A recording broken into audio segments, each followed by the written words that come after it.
ডেজাকর্ট 6 হল ডেপ্লাজাকর্ট নামক একটি কর্টিকোস্টেরয়েড জাতীয় ঔষধ।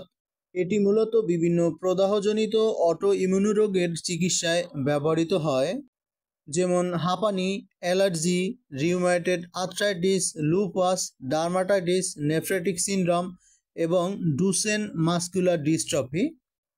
ডেফ্লাজাকর্ট প্রদাহ কমায়। এটি ইমিউনো সিস্টেমকে দমন করে এবং অটোইমিউনো প্রতিক্রিয়া হ্রাস করে, যার ফলে ব্যথা, ফোলা এবং টিস্যুর ক্ষতি কমে যায়। ডোজ সাধারণত রোগীর বয়স, ওজন এবং রোগের ধরন অনুযায়ী নির্ধারিত হয়। প্রাপ্তবয়স্কদের ক্ষেত্রে 6 মিলিগ্রাম থেকে শুরু করে প্রয়োজনে ধীরে ধীরে বাড়ানো বা কমানো হয়।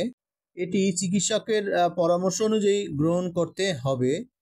পার্শ্ব প্রতিক্রিয়ার মধ্যে রয়েছে ক্ষুধা বৃদ্ধি, ওজন বৃদ্ধি, মুখমণ্ডলে ফোলা, রক্তচাপ বৃদ্ধি, ডায়াবেটিসের ঝুঁকি বাড়ে, হাড়ের ক্ষয় এবং সংক্রমণের ঝুঁকি বৃদ্ধি পায়। দীর্ঘমেয়াদী ব্যবহারে হঠাৎ করে ঔষধ বন্ধ করা উচিত নয়, এতে অ্যাড্রিনাল ক্রাইসিস হতে পারে, তাই চিকিৎসকের নির্দেশ অনুযায়ী ধীরে ধীরে কমাতে হবে। গর্ভবতী এবং দুগ্ধদানকারী মায়েদের ক্ষেত্রে সতর্কতার সাথে ব্যবহার করা উচিত। যাদের ডায়াবেটিস, হাইপারটেনশন, অস্টিওপোরোসিস বা সংক্রমণ রয়েছে তাদের ক্ষেত্রে বিশেষ সতর্কতা প্রয়োজন। এই ঔষধ অবশ্যই চিকিৎসকের পরামর্শ অনুযায়ী ব্যবহার করতে হবে এবং রোগ অনুযায়ী নিয়মিত ফলো আপ করা জরুরি।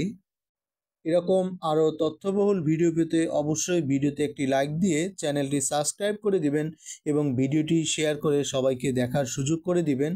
যে কোনো ঔষধ সম্পর্কে জানতে চাইলে অবশ্যই কমেন্টে জানাবেন, আমরা অতি দ্রুত সেই ঔষধ নিয়ে আপনাদের মাঝে হাজির হব এবং কোনো প্রশ্ন পরামর্শ থাকলে অবশ্যই কমেন্ট করবেন, আমরা অতি দ্রুতই আপনার প্রশ্নের উত্তর দেওয়ার চেষ্টা করব। ভালো থাকবেন, সুস্থ থাকবেন, আজ এ পর্যন্তই।